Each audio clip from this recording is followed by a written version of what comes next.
Alright, today I am starting the deconstruction of this treehouse I built for my son about 5 years ago, I think. Probably didn't get the use out of it if he could have. I built it when he was 10. And treehouses aren't like they were when I was a kid. That was the thing to do. There were no electronics. So he got a little use out of it, but in talking to him, he's 15 now, we decided for two reasons. One, I was going to continue to upkeep something that wasn't going to be used. And two, I got a repurpose plan to put that on some land and use it as a nice sheltered tree stand. So I started the deconstruction, taking the some decking boards off and some railings. Basically,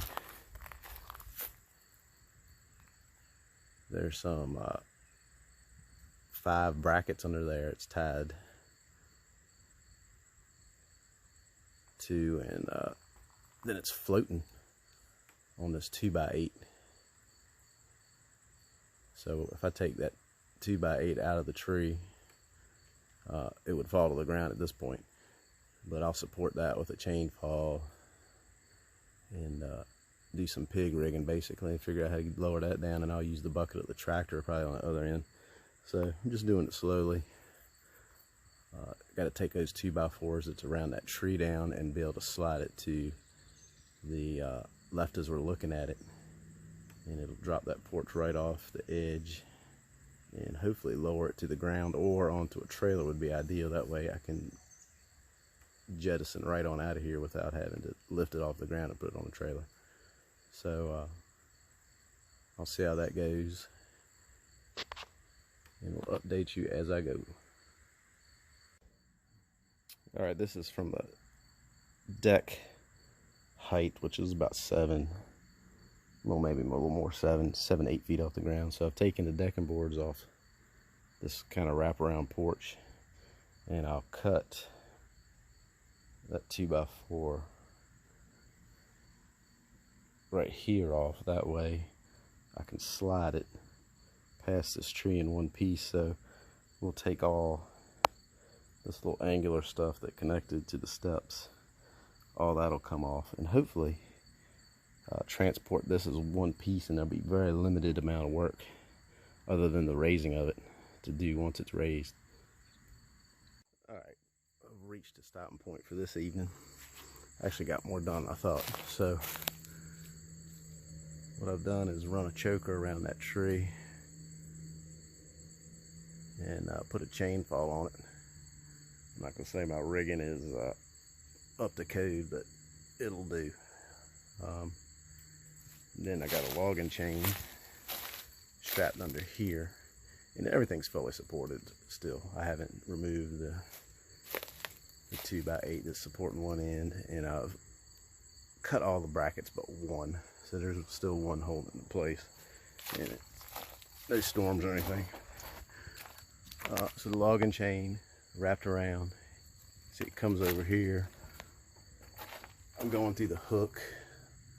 Again, don't pick on my rigging. We're just trying to make it work. Ain't nobody gonna be under it. Worst case scenario, I'm gonna try to keep to damage to the structure. So I already got it pulled up so it's about 1/4 inch off the support, so the chain is supporting it all. And then once we cut that one last bracket right there, then we can lift it and it'll be just hovering. So we use the bucket of the tractor on that end. Tomorrow I'll take these lag bolts out and get rid of that, so that's point of no return.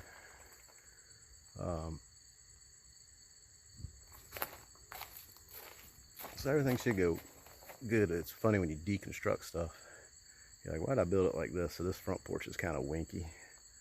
I might have to, I don't know if I'll be able to get that down without damaging it, but that's no big deal. I think that was an afterthought after I built it, so it's not really tied in good. It was more floating on these beams and loosely tied in to the tree fort itself.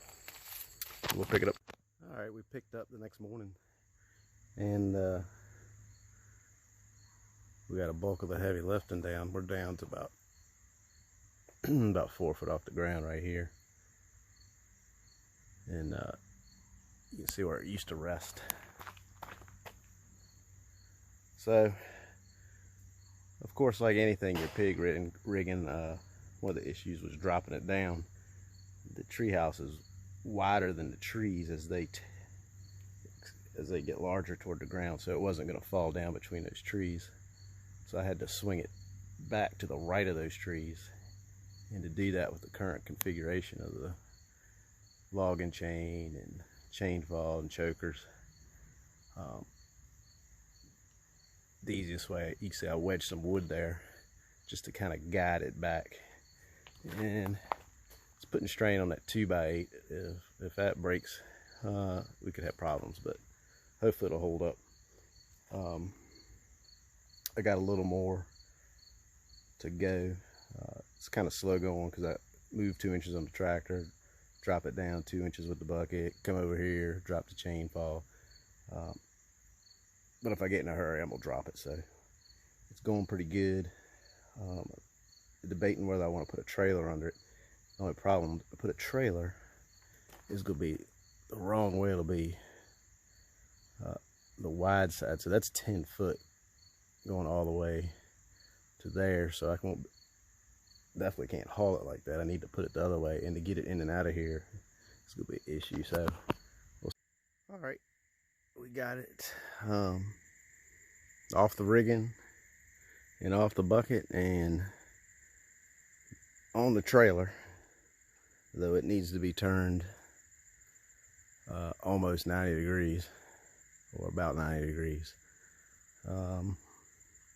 So now I think we'll use some come-alongs and possibly a floor jack to put on the trailer, kind of raise it and take the weight off. But the hard work's over, or most of the hard work. Now just getting it rotated on the trailer, getting it strapped down, which I think I'll use those 4x4s to put it on top and fasten it to the 4x4s maybe, and then strap the 4x4s down somehow. But that's fairly easy stuff to figure out, as long as it travels down the road, and then the unloading, and then the whole project of putting it back up.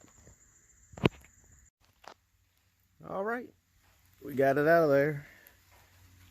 Got it on the trailer the way I want. All I got to do is just pull it forward on the trailer just a little bit, maybe a foot or so. Get the weight off the back end and